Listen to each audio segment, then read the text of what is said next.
आप सभी को राम राम, सभी को नमस्कार। आज हम बाबा तुलसीदास की अमर कीर्ति विनय पत्रिका इसके पद संख्या 128 इसका पाठ करेंगे और इसका भावार्थ समझेंगे कि बाबा तुलसीदास इसमें क्या प्रार्थना कर रहे हैं।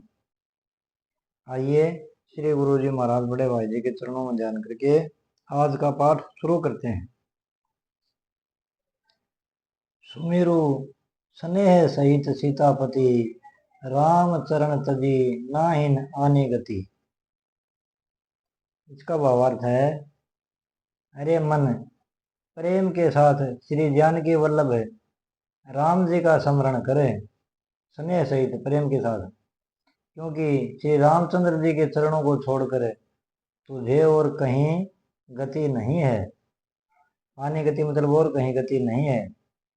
तजी तज छोड़कर, राम चरणों को छोड़कर और कहीं गति नहीं है। जप तप तीर्थ जोग समाधि, कलीमति विकल न कछु निरूपाधि।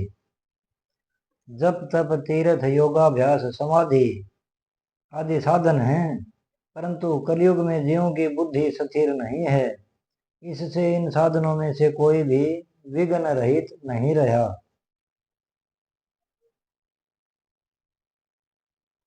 करत हूँ सुकृत न पाप सिराही, रक्त बीज जिमि बाढ़त जाही। आज पुण्य करते हुए भी बुद्धि ठिकाने न होने से पापों का नाश नहीं होता। रक्त बीज राक्षस की भांति ये पाप तो बढ़ते ही जा रहे हैं।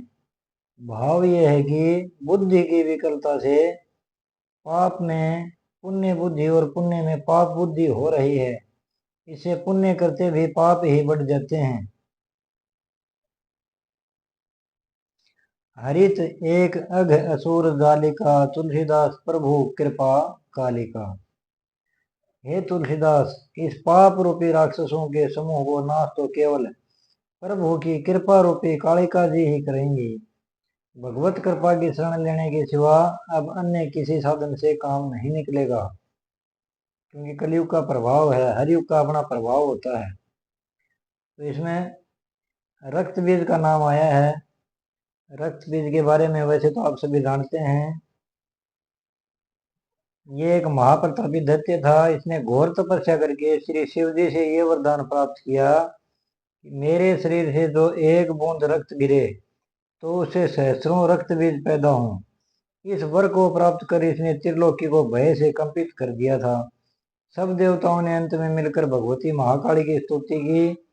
महाकाली प्रकट होकर रक्त बीज से युद्ध करने लगी, परंतु जब उसके एक बूंद से सहस्रों सहस्रों रक्त बीज पैदा होने लगे तो महाकाली ने अपने जीव को इतना बड़ा बना लिया कि जितना रक्त उन रक्त बीज दैत्यों के बदन से गिरता उसे ऊपर ही ताक जाती, पृथ्वी पर गिरने ही नहीं देती। इस प्रकार रक्त बीज का संहार उन्होंने किया। यह कथा दुर्गा सप्तशती में भी विस्तार पूर्वक दी गई है। ये था जी आज का पाठ। आप सभी को जय श्री सीताराम। अगर वीडियो पसंद आए तो कृपया कमेंट में जय श्री राम जरूर लिख दें जी, और चैनल को लाइक सब्सक्राइब भी कर दें जी। धन्यवाद। मिलते हैं अगले वीडियो।